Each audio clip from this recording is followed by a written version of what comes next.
जो आजादी चाहते ही नहीं थे इस देश के अंदर, जो उन अंग्रेजों के सामने हथियार गिराने का काम इन लोगों ने किया, अपने आप को सुपुर्द करने का काम किया, वो आपने देखा सावरकर, जिसको ऐसे लोग वीर कहते हैं, ब्रिटिश लोगों के सामने, उन अंग्रेजों के सामने अपने हथियार गिराने का काम किया और 5 से 6 बार माफीनामा लिखा। वक्त जब बंटवारा हुआ था तो 1.5 महीने के बाद, मेरे को डेट याद नहीं है, उस वक्त ऐलान हुआ था दोनों राज्यों में कि जो उधर जाना चाहता उधर जाए, जो इधर आना चाहता इधर आए। जब वो ऐलान हो गया, अपने अपने बस गए।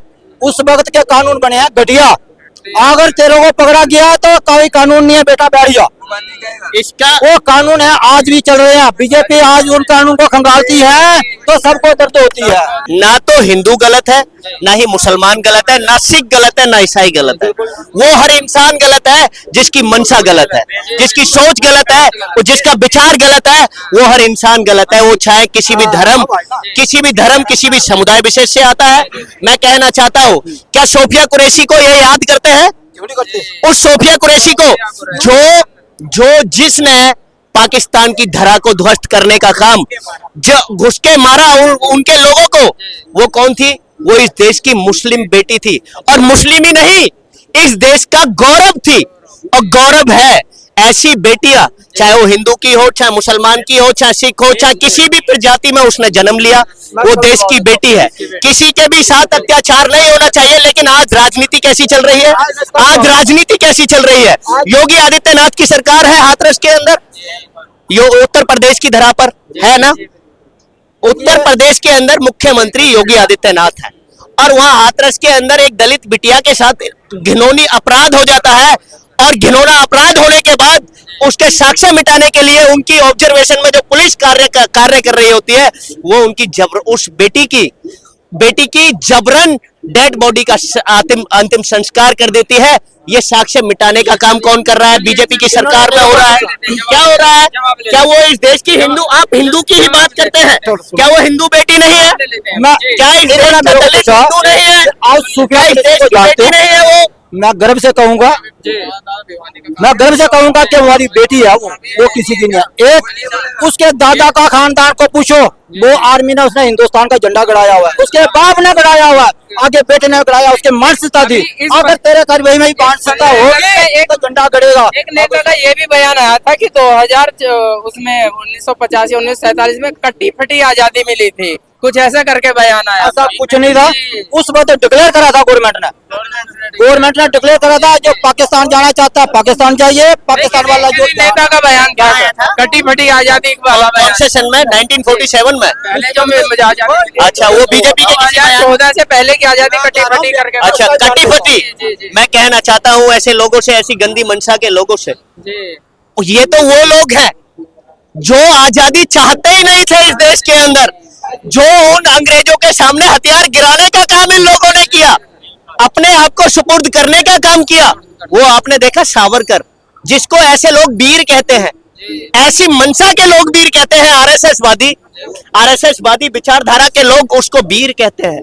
उस इंसान को वीर कहते हैं जिसने उन ब्रिटिश लोगों के सामने, उन अंग्रेजों के सामने अपने हथियार गिराने का काम किया और 5 से 6 बार माफीनामा लिखा। ये ऐसे वीर हैं, ऐसे लोगों को वीरता का सर्टिफिकेट बांटते हैं ये लोग। इन्होंने आपने पूछा कि संताली में ऐसे हुआ था, उल्टा सीधा कुछ नहीं हुआ था। उस वक्त ऐसे हुआ था, गवर्नमेंट ने ऐलान करा था। क्या सावरकर आप क्या बोल रहे हैं? नहीं, आप सुनोगे, पहले जवाब सुन ले। उस वक्त जब बंटवारा हुआ था तो 1.5 महीने के बाद, मेरे को डेट याद नहीं है, उस वक्त ऐलान हुआ था दोनों राज्यों में कि जो उधर जाना चाहता उधर जाए, जो इधर आना चाहता इधर आए। जब वो ऐलान हो गया, अपने अपने बस गए। उस वक्त के कानून बने हैं घटिया। अगर तेरे को पकड़ा गया तो कोई कानून नहीं है बेटा, बैठ जा। इसका वो कानून है, आज भी चल रहे हैं। बीजेपी आज उन कानून को खंगालती है तो सबको दर्द होती है। देखिए, सुन के जाइए, इस देश के अंदर यूं ही विपक्ष नहीं चिल्ला रहा है।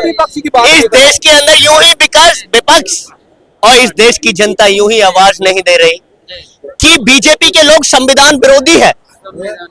इनके लोग और इनकी मानसिकता के लोग वो बाबा साहब का विरोध करते हैं, वो बाबा साहब की उस विचारधारा का विरोध करते हैं जिस विचारधारा ने हमें एक संविधान दिया, और वो संविधान दिया जो हिंदू का भी ख्याल रखता है, मुसलमान का ख्याल रखता है, सिख इंसानियत का ख्याल रखता है, चाहे वो इंसान किसी भी समुदाय विशेष से आता है, चाहे वो हिंदू है, चाहे मुसलमान है, चाहे सिख है, चाहे ईसाई है। आज आपने देखा अमित शाह के भाषण, आपने अमित शाह हमारे देश के होम मिनिस्टर है और भारतीय जनता पार्टी के कद्दावर नेता है शाह। उन्होंने एक बयान दिया मेंबर पार्लियामेंट लोकसभा सदन के दौरान। सदन में क्या बोला था सदन के अंदर ये बात बोली उन्होंने कि अंबेडकर अंबेडकर अंबेडकर फैशन हो गया।